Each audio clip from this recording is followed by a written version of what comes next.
Oke, sudah mulai. Oke, assalamualaikum warahmatullahi wabarakatuh. Selamat pagi semuanya. Ketemu lagi sama saya. Saya Fajar Maulana ST. Kebetulan saya guru dari Mapel Simulasi Digital. Untuk anak-anak kelas 1 yang belum pernah melihat saya, ini saya guru Mapel Simulasi Digital Fajar Maulana ST. Oke, selamat pagi semuanya. Semoga dalam keadaan sehat walafiat ya, baik semuanya. Amin ya Allah ya Rabbal Alamin. Kita tanpa perlu banyak waktu, kita langsung aja sedot. Hari ini kita akan membahas tentang Microsoft Excel. Jadi materi hari ini kita ngebahas Microsoft Excel tentang fungsi logical if. Oke? Kita akan belajar itu dan kita akan pelan-pelan buat memahami fungsi logical if itu ya. Lanjut. Fungsi logical if kita lanjut dulu belajar Microsoft Excel. Kita lanjut.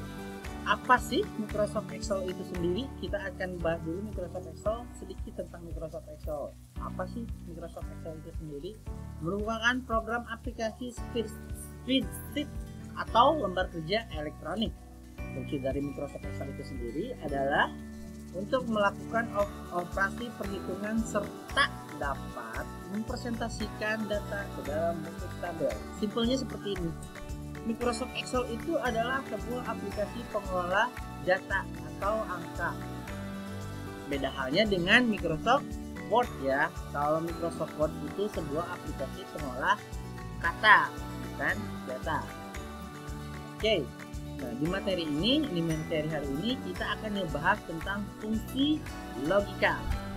Apa sih fungsi logikal itu atau rumus fungsi logikal itu apa sih? Nah, kita akan membahas tentang fungsi logical if. Fungsi logikal atau bersyarat memungkinkan kita menguji pernyataan dalam sel ya. Jadi kita di sini akan nyoba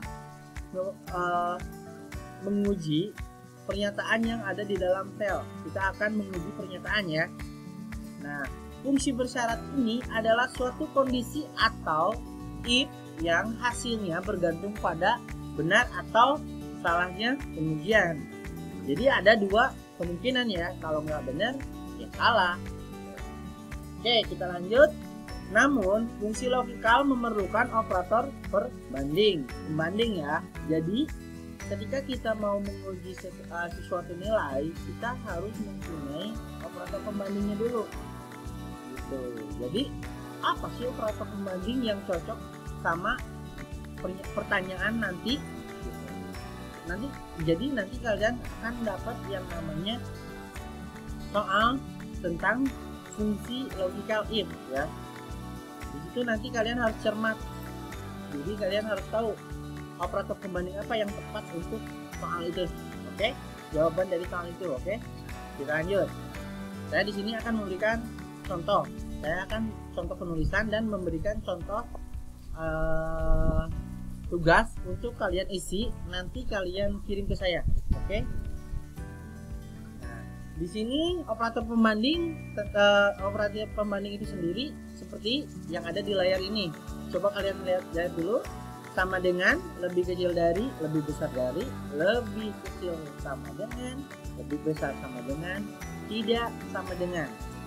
Yang harus kalian ingat itu atau kalian taruh di luar kepala. Jadi ingat terus operator pembandingnya ya. Sama dengan, lebih kecil dari, lebih besar dari, lebih kecil sama dengan, lebih besar sama dengan, tidak sama dengan. Di situ saya sertain simbol-simbolnya juga ya. Jadi nanti yang kita inputin di Microsoft Excel itu adalah simbolnya saja. Oke? Kita lanjut. Contoh penulisan fungsi logical if. If dalam kurung logical test, koma value if true, value if false, kurung tutup. Nah, di sini yang harus kalian lihat itu tentang pemisah dari logical test, koma, nah value if true, value if false. Nah, komanya ini kalian benar-benar harus perhatiin karena nggak semua Microsoft Excel itu mintanya koma, ada juga yang mintanya itu titik koma, makanya kebanyakan akan error. Jadi benar-benar kalian harus teliti, harus benar-benar teliti untuk mengisi soal dari fungsi logikal ya, fungsi logikal if. Untuk memilih di antara dua nilai berdasarkan dua kondisi, yaitu kondisi benar atau kondisi salah. Nah, di sini saya akan nyontohin fungsi if tunggal. Nah, nantinya kalian harus kerjakan, terus kalian kirim ke saya, mau lewat email ataupun lewat WhatsApp ya, WhatsApp saya pribadi. Nanti email dan WhatsAppnya itu akan saya sertakan di slide terakhir. Oke, kita lanjut dulu ke penjelasan if ini ya. Contohnya seperti ini, contoh 1 nih kita coba. Sama dengan if dalam kurung A2 lebih besar 50, kutip 2 naik kelas, kutip 2, kutip 2 tinggal kelas, kutip 2 kurung tutup. Nah, di sini artinya jika nilai sel A2 lebih besar dari 50, maka dinyatakan naik kelas. Sebaliknya, jika nilai sel A2 kurang dari 50, maka dinyatakan tinggal kelas. Nah, pasti ada pertanyaan, Pak, kenapa pakai kutip 2 naik kelas, kutip 2, koma? Nah, karena kita memasukkan kata ya, kata pada rumus ini. Kalau kita memasukkan angka, itu kita tidak memerlukan kutip 2. Jadi kita dari A2 lebih besar dari 50, koma, kita tinggal nyantumin aja angkanya. Misalkan angka 12, 13 kurung tutup. Jadi tanpa menggunakan kutip 2. Seperti itu, paham? Karena kita memasukkan kalimat kata, jadi kita harus menggunakan kutip 2 agar kata itu terbaca di Microsoft Excel. Oke. Nah, di sini saya nampilin juga contoh penulisannya, kurang lebih seperti yang di bawah ya. Jadi nanti kalian kerjakan tugas nama, nilai, hasil, Raihan, Anto, Rika, Nunu, nilainya 70, 50, 40, 60. Nah, kalian masukin rumusnya di mana sih? Di kolom, di sel hasil ya. Nanti kalian coba rumusin. Setelah itu kalian kirim ke saya, terus mau lewat WhatsApp ataupun lewat email. Oke.